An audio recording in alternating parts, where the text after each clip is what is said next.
As much as we are looking at the benefits that opposition has been able to gain from the by-elections that they won, ladies and gentlemen, William Ruto is also among the largest winners in these particular by-elections, because we had that of Malava, which was huge and immensely contested. William Ruto clinched that seat.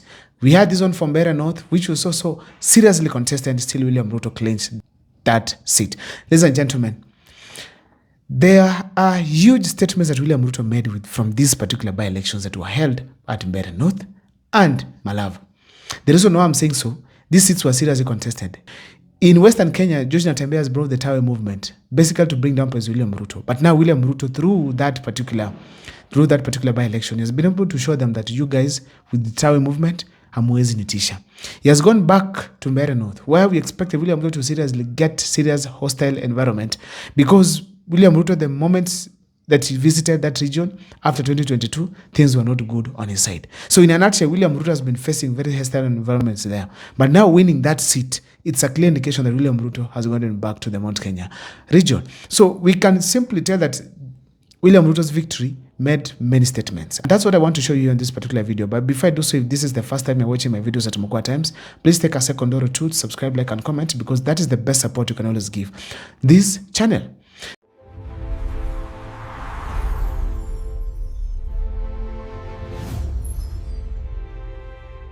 The first statement that William Ruto made from these by-elections, it is that he will get votes from Western Kenya and the Mount Kenya region. If everything was left under room temperature and that there was no rigging of elections of any kind, ladies and gentlemen, going by the result that we saw at Mbeere North and that one of Malava, meaning that the Mount will be divided and those of Western will be divided as well. So in a nutshell, William Ruto will get votes from both sides. That is what this by-election was able to show, because it was seriously contested. Since someone has 10,000, another one 9,000, the other side at 22, and the other one at 20, that is a clear indication that William Ruto was seriously felt at the grassroots. From all indications, from the results, assuming that everything was under room temperature, ladies and gentlemen, the opposition team has lost it, in that William Ruto can get votes from Western and Mount Kenya. And ladies and gentlemen, for those who belong to the one-term movement, if Mount Kenya is infiltrated, then William Ruto is going to be two-term. Whether we like it or not, if Mount Kenya is infiltrated, William Ruto is going to be two-term. And if you look at what's happening in Western Kenya, that was an area that William Ruto really banked on for him to win. And if opposition could have kicked him out, William Ruto would have been very stressed. But now, as we speak today, William Ruto has taken that one for Malava as well. A clear indication that William Ruto will get votes from both regions, and the chances of William Ruto becoming a president again in 2027 have improved. Another thing that I was able to learn from Mbeere North is that GACHAGUA was not the reason as to why William Ruto got the votes back in 2022. A number of times this has been a debate between GACHAGUA and William Ruto. GACHAGUA came out and said, William Ruto, mimi ndio nilikuleta hii mlima. Kama sio mimi basi sikuje peke yako. We all remember GACHAGUA making such statements. Now, William Ruto did not even come. He sent his people and they were able to get the seat for him from GACHAGUA's hands. In a nutshell, William Ruto knows how to deal with the Mount Kenya region. I don't know the people of Mount Kenya, please let me know. Are you guys going to vote for President William Ruto or not? On the comment section, I'm going to do so a poll. Please make sure that you always check the polls that I do here so that you can be able to see where the region is heading to. Another thing is that William Ruto was able to make a statement that GACHAGUA is not a big problem for him in 2027. He can be able to go to Mount Kenya, get votes, and get out of that place, and GACHAGUA will do nothing. So in a nutshell, having the state powers sio mchezo. William Ruto, everyone has said before, that he's in charge of government. He was able to beat Uhuru Kenyatta and Raila Amolo Odinga combined, while outside government. Now that he's in government, who is going to beat him? So ladies and gentlemen, let us not forget President William Ruto's ability at any point. The other point that he was able to make here is that Kithure Kindiki will be his running mate come 2027. Unakuja na kimbelembele hapa na kierere. Wewe kwenda huko bwana na uachane na mimi. Wewe Goliathi. Wewe Goliathi. Umetisha watu siku mingi. Umetesa watu siku mingi. Siku zako zimehesabika.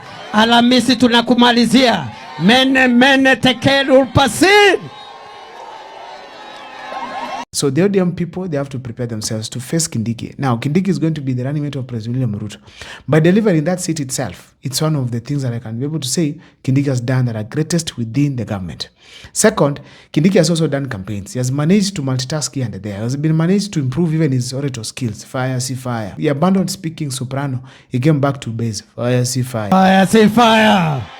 Ni fire, see fire. Ni fire, see fire. Ni fire, see fire. So in a nutshell, you can be able to see that Kithure Kindiki is adjusting to the game and ensuring that every weakness he has turned it to the point of what? achievement. So Kithure Kindiki has been underrated before, but he has now managed to prove that he's going to be the running mate of President William Ruto come 2027. Let us prepare for Kindiki's candidature come 2032. Whether you like it or not, this gentleman, take care of him. Another thing that we have all to accept is that William Ruto is a political genius. That is a statement that he made from Mbeere North and Malava, whereby he knows what to do and how. Let me just give you a brief hint on what happened at Malava.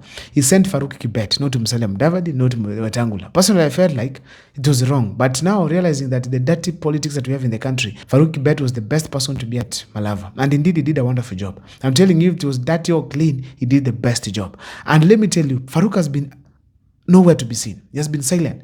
Kumbe, this guy was in Western seriously working to ensure that they have gotten this seat. In a nutshell, William Ruto knows what to do and how to do it. So this time around, he felt like the best person to do it, it was none other than Faruk Kibet. Faruk Kibet did a wonderful job, and he did. I know William Ruto, that is why I trust him. For those who say Faruk Kibet is powerful, he's not only powerful around William Ruto, but even away from William Ruto. He can be able to deliver more than many other leaders within the country. When he got to Mbeere North, he decided that it is Kithure Kindiki alone to go and lead that team, just to make the battle between Kindiki and who? GACHAGUA. So eventually the people of Mount Kenya, especially Mbeere, were now thinking, is it our own Kindiki from Mount Kenya East, or we go with GACHAGUA from Mount Kenya West? So most people were divided in between, and eventually that's why they were able to vote actually almost 50-50, because people are now trying to weigh who is better. And I think strongly that the leadership of GACHAGUA does not appeal so much to the people of that region, hence resulting to what we call Kindiki getting more votes and winning that by-election. Ladies and gentlemen, last but not least, it was a clear indication from Western Kenya that now William Ruto has shown that you guys, you cannot unite against me. So William Ruto has managed to divide the Mount Kenya region. Going by statistics, if the votes are going to be the way they were, then Western Kenya is going to be divided into two. Where we are going to have faction for opposition and that faction for government. But also we saw some infiltration to Moses Masika Wetangula's Bungoma County. That also shows that there's a possibility that there is going to be some drop in support for Moses Wetangula. But William Ruto's side strategies are going to really work. And in fact, this is a serious warning to not just the opposition at large, but also to be specific, George Natembeya. George Natembeya has to be very careful, because these guys can even easily finish him politically. If he does not take care, they will finish him politically. And he needs to be very, very careful, because these people have a lot. They have machineries. Now, they need money, and the money that can only be gotten that is enough for campaigns, it's from government. But from these other people from outside, it's not going to be easier. So they must go beyond other things to ensure that at least they have gotten the appeal of the people of Kenya. I'm going to do an extensive video on what the opposition needs to do now for 2027, plus many other videos that I'm having here for you, especially on Kithure Kindiki's ability now in the Mount Kenya region. We're also going to do videos here, lessons from Rigiji's side, a number of them. But first of all, subscribe, tune in, and keep following the videos that we do here in each and every day. I always do a live at from 10 to 11. Please purpose to join us. My name is Abel Mugwa. Thank you so much.